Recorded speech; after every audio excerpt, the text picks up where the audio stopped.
कोई भी conic section हो, सर्कल, पैराबोला, एलिप्स, हाइपरबोला, सभी में कुछ ना कुछ ज्योमेट्रिकल प्रॉपर्टीज़ ऐसी होती हैं जो एग्जाम में अगर आपको सही टाइम पे याद आ गई तो कई क्वेश्चंस बहुत इजीली सॉल्व हो सकते हैं। कुछ क्वेश्चंस में सिर्फ आप क्वेश्चन देखते ही से आंसर बता सकते हो कि this is going to the answer. ऐसी एक प्रॉपर्टी एलिप्स के बारे में ये हम डिस्कस कर रहे हैं आज। ज्योमेट्रिकल प्रॉपर्टीज़ जो होती हैं आपकी, वो किसी भी पोजीशन में होल्ड करती हैं। आप एलिप्स है उसको कैसे भी बना दीजिए, कुछ भी इक्वेशन हो उसकी, oblique position, standard position, vertical, rotated, shifted, whatever. Property proof करने के लिए या समझने के लिए एलिप्स हम स्टैंडर्ड पोजीशन में बनाते हैं। सो यहाँ पे ये अपनी स्टैंडर्ड पोजीशन में एलिप्स, इसका एक फोकस होगा, एक इसके करस्पॉन्डिंग डायरेक्ट्रिक्स होगी, दूसरा फोकस भी होगा, एक और डायरेक्ट्रिक्स भी होगी, बट इस फोकस पे फोकस करते हैं अभी। एक पॉइंट आपने लिया है एलिप्स के ऊपर, इस पॉइंट से एक लाइन ड्रॉ की पी से एफ से पास होते हुए, फोकल कॉर्ड। सो पी से एफ तक एक सेगमेंट ये हुआ फोकल कॉर्ड का। आगे एक्सटेंड कर दें, ये पॉइंट अगर क्यू है तो एफ क्यू दूसरा सेगमेंट हो गया, P Q, this is a focal cord. अब फोकल कॉर्ड के दो सेगमेंट्स जो हुए आपके, एक ये पार्ट एफ पी और एक पार्ट एफ क्यू, ये दोनों सेगमेंट्स की लेंथ्स के बारे में एक इंपॉर्टेंट प्रॉपर्टी जो हमेशा होल्ड करती है, हमेशा मतलब पी और क्यू की पोजीशन कहीं भी ले लो, कोई भी focal cord. In that sense P F की लेंथ और एफ क्यू, इन दोनों फोकल सेगमेंट्स बोलने अगर, या फोकल रेडियाई भी बोल सकते हो आप इसको, फोकल रेडियाई का हार्मोनिक मीन लेटेस्ट रेक्टम के हाफ की इक्वल होता है। Latus rectum is this line, chord perpendicular to major axis passing through focus. इसकी टोटल लेंथ होती है 2 times B square by A. Semi latus rectum यानी कि नीचे वाला पार्ट हटा दीजिए, आधा, आधी length. So this length is B square by A. यानी कि लैंग्वेज में बोले तो हमारा स्टेटमेंट क्या है, 1 by F P plus 1 by F Q that is equal to 2 times A by B square. Harmonic mean यानी कि रेसिप्रोकल्स का अर्थमेटिक मीन, तो एफ पी का रेसिप्रोकल लिया, इसका रेसिप्रोकल लिया, इन दोनों का अर्थमेटिक मीन निकाला, तो that will be equal to 2 times 2 divided by B square by A. तीनों के रेसिप्रोकल्स का अर्थमेटिक मीन का रिलेशन है।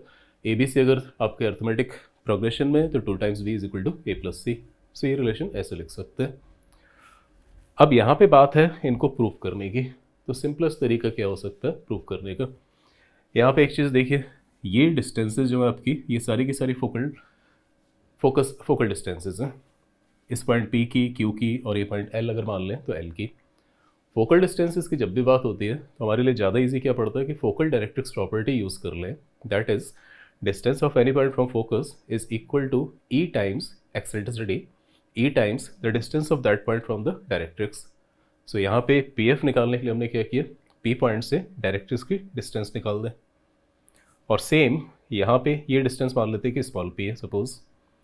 सेम यहाँ पे एफ एल, ये पॉइंट एल की डिस्टेंस निकालनी है, तो ये डिस्टेंस डायरेक्ट्रिक्स से निकाली, इसको हमने मान लिया क्यू, और इस पॉइंट क्यू की डिस्टेंस डायरेक्ट्रिक्स से निकाल दो, इसको मान लेते हैं आर। अब ये पी हो गया, ये क्यू हो गया, ये आर हो गया, इसमें ई का मल्टीप्लाई कर दें तो ये लेंथ आ जाएगी, इसमें ई का मल्टीप्लाई कर दें ये लेंथ, इसमें ई का मल्टीप्लाई ये लेंथ। सो ये हो गई ई पी, ये हो गई आपकी ई आर, ये हो गई ई क्यू, लेंथ आ गई बहुत ईजिली। अब एक सिंपल सा ज्योमेट्रिकल कंस्ट्रक्शन कर रहा हूँ यहाँ पे, पॉइंट पी से एक वर्टिकल लाइन ड्रॉ की मेजर एक्सिस के ऊपर, ये ट्राइंगल कंप्लीट कर दिया, और एक ट्राइंगल बनाया हमने यहाँ से एफ क्यू हाइपोटेन्यूज बन जाए जिसके लिए, ये ट्राइंगल। अब ये ट्राइंगल और ये triangle, this one and this one, ये दोनों सिमिलर ट्राइंगल्स हैं ऑब्वियसली, राइट एंगल तो है ही। उसके अलावा this line, this axis and this line perpendicular to directrix are parallel, ये पैरेलल है तो ये एंगल और ये एंगल, ये दोनों इक्वल हो गए। राइट एंगल ट्राइंगल में एक और एंगल इक्वल मिल गया, तीसरा एंगल ऑटोमेटिकली इक्वल हो गया, यानी कि ये और ये सिमिलर है। यानी कि एक सिंपल सा रिलेशन हम यहाँ से तुरंत लिख सकते हैं कि ये लेंथ है जो, ये कितनी होगी, ये लेंथ हॉरिजॉन्टल और वर्टिकल मूव कर रहे हैं हम, तो ऊपर देखिए ये दिस इज P और उसमें से Q हटा दें तो this is P minus Q। Same ये लेंथ कितनी होगी इस ट्राइंगल का बेस, ये Q और ये R, Q में से R हटा दीजिए, ये लेंथ आ जाएगी आपकी Q माइनस R। दोनों ट्राइंगल सिमिलर हैं, this length divided by this should be equal to this length divided by this. ये रिलेशन लिख दिया हमने, P minus Q divided by EP, Q minus R divided by ER, and we are done almost. E cancel कर दीजिए दोनों side से, P से divide कर दीजिए, 1 माइनस क्यू बाई पी हो गया, ई कैंसिल हो चुका, क्यू बाई आर -1 हो गया। ये 1 इधर ट्रांसफ़र किया, ये क्यू बाई पी उधर ट्रांसफ़र कर दिया, तो ये क्या आ जाएगा, 2 is equal to Q by P plus Q by R. Q को लेफ्ट हैंड साइड में डिवाइड कर दो, अपना काम हो गया, 2 by Q is equal to 1 by P plus 1 by are.